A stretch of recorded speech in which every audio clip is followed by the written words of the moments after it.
పండుగైపోయింది ఐదేళ్ల దాకా ఇక రానంది నీకు మీరు ఎవడు ఇక దాపడురో బిర్యానీ ఎవడు తినిపించడురో సీరసారలు రైక ముక్కలు పోక వక్కలెవడి ఎడు తల్లి ఓట్ల పండుగైపోయింది ఐదేళ్ల దాకా ఇక రానంది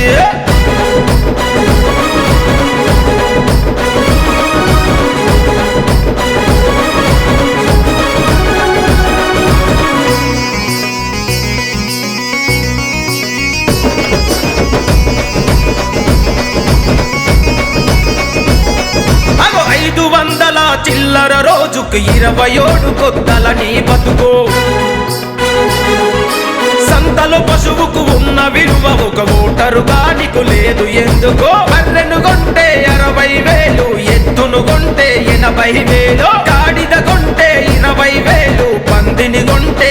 10,000 గాడిద కుక్కలు పందుల కన్నా చౌక బేరం ఓటరు నీ బేరం ఓట్ల పండుగైపోయింది ఐదేళ్ల దాకా ఇక రానంది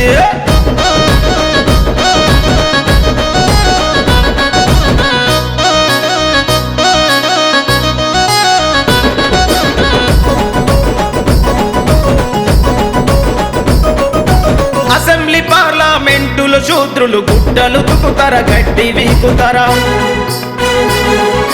చదువు సంధ్యలే నీ శ్రమజీవులు గొర్రెల వల చట్ట సభలకొస్తారా అలగ జనానికి ఓటు ఎందుకని అగ్రవర్ణాలు హేళన చేస్తారా పీడిత బతుకుల కండగా నిలిసి బీద బిక్కితల రాతలు మార్చి బాబాసాహెబు త్యాగంతో సాధించిన ఓటు చరిత్ర మరిచిరి ఓట్ల పండుగైపోయింది ఐదేళ్ల దాకా ఇక రానంది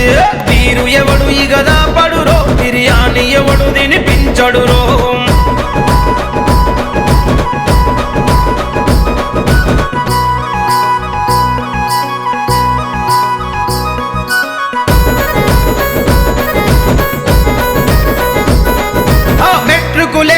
డిగ్రీలు చదివినోళ్ళకే ఓటుండాలంటూ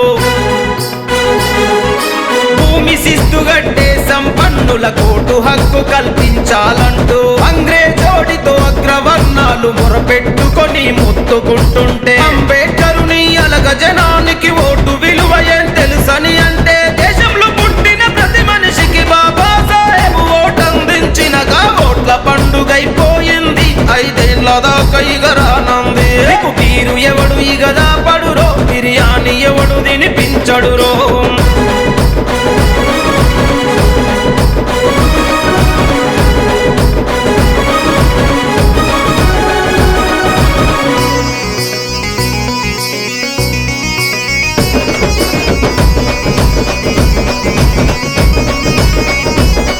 అరే 3% ఉన్నోళ్ళంతా మన దేశాన్ని శాసిస్తుంటే